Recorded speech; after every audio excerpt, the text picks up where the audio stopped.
Everyone, this is Mohammad Sajid and I welcome to my YouTube channel English by Mohammad Sajid.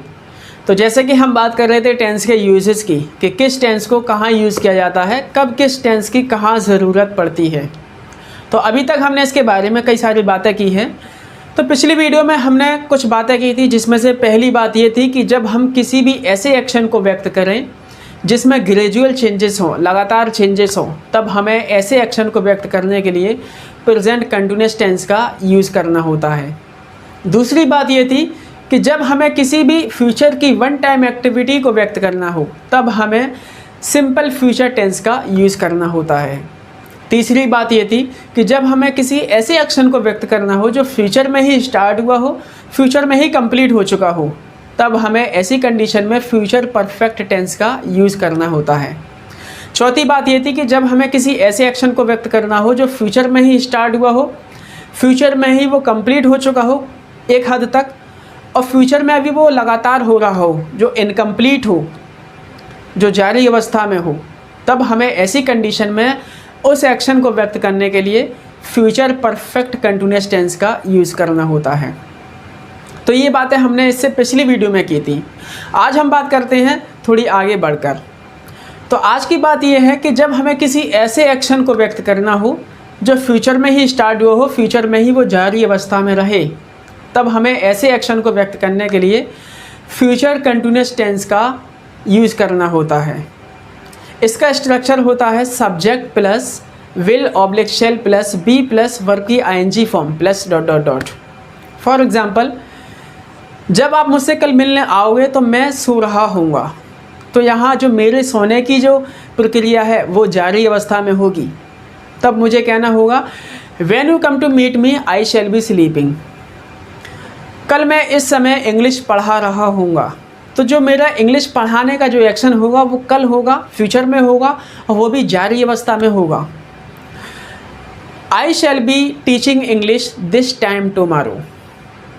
जब आप class में enter करोगे तब आपको आपके पापा देख रहे होंगे। When you enter the class your father will be looking at you. तो जब भी हमें किसी भी ऐसे एक्शन को व्यक्त करना हो जो फ्यूचर में ही स्टार्ट हुआ हो, फ्यूचर में ही वो जारी अवस्था में हो, तब हमें ऐसी कंडीशन में फ्यूचर कंटिन्यूअस टेंस का यूज़ करना होता है। And now coming to the next rule, in case of number of actions or frequency of time, we should use perfect tense. It can be either present perfect or past perfect, or in such a case simple tense can be used. It can also be either present simple or past simple. जब हमें किसी ऐसे action को व्यक्त करना हो जिसमें number of actions हो, कोई काम कई बार हुआ हो, तब हम ऐसी कंडीशन में या तो परफेक्ट टेंस का यूज़ करेंगे। परफेक्ट टेंस में प्रेजेंट परफेक्ट भी हो सकता है और पास्ट परफेक्ट भी हो सकता है, या फिर हम सिंपल टेंस का यूज़ करेंगे। सिंपल टेंस में भी सिंपल प्रेजेंट टेंस का यूज़ हो सकता है या फिर पास्ट सिंपल का भी यूज़ किया जा सकता है। For example, she has been writing 6 letters since morning. जब हम सिंस के बाद पॉइंट ऑफ टाइम देखते हैं तब हम ऐसी कंडीशन में परफेक्ट कंटिन्यूअस टेंस का यूज़ करते हैं। ठीक है, लेकिन अपनी हद तक, हर जगह नहीं।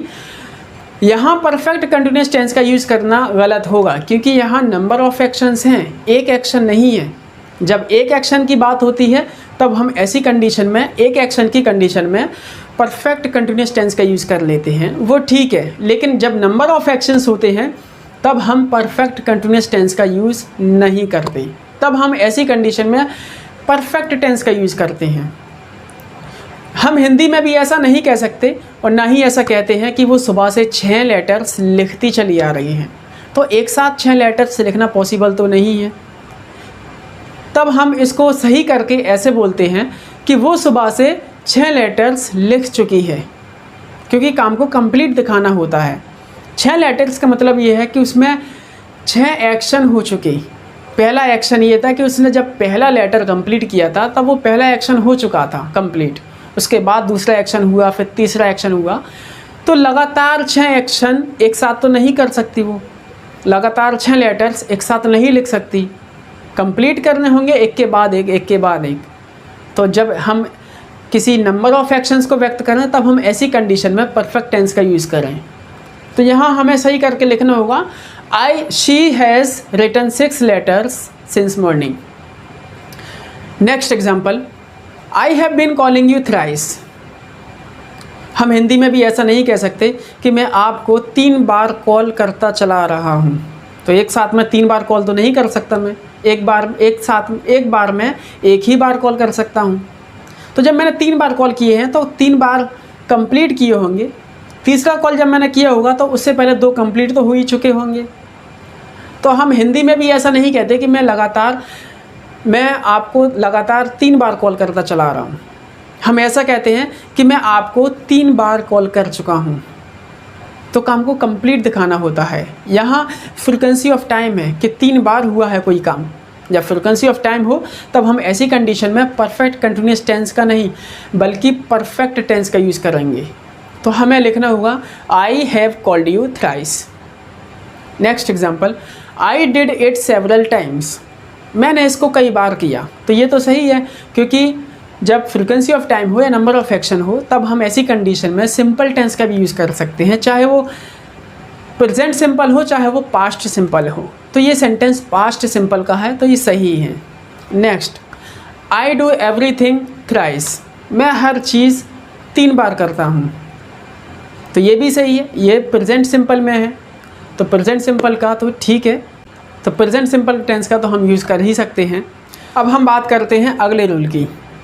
जब सिंस या एवर सिंस का यूज़ कंजंक्शन के तौर पे किया जाए तब ऐसी कंडीशन में जो सिंस या एवर सिंस वाला जो सेंटेंस होता है उसको पास्ट सिंपल टेंस में व्यक्त करना चाहिए।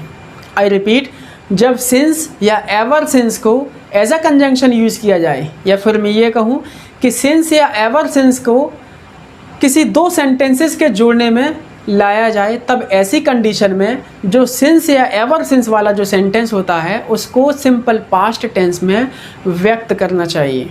For example, since oblique ever since she fail in love with someone her life has become black and white. उसकी ज़िंदगी ब्लैक एंड वाइट हो चुकी है जब से वो किसी के साथ प्यार में डूबी है। Next example, I have been teaching English since the day I bought a car. मैं इंग्लिश पढ़ाता चला रहा हूँ जब से मैंने कार खरीदी है तब से। तो जब ऐसे सेंटेंसेस आ जाएं जिसमें सिंस या एवर सिंस लगा हो और सिंस और ever since as a conjunction की तरह यूज़ किया गया हो, तब ऐसी कंडीशन में सिंस और एवर सिंस वाले जो सेंटेंस होते हैं उनको हमें सिंपल पास्ट टेंस में व्यक्त करना होता है। आई रिपीट, ऐसे सेंटेंस जिनमें सिंस और एवर सिंस कंजंक्शन की तरह काम करें, तब ऐसी कंडीशन में हम सिंस और एवर सिंस वाले सेंटेंस को सिंपल पास्ट टेंस में व्यक्त करते हैं। तो आज के लिए फ़िलहाल इतना ही, फिर मिलते हैं नेक्स्ट वीडियो में। So thanks for watching my video and keep supporting me.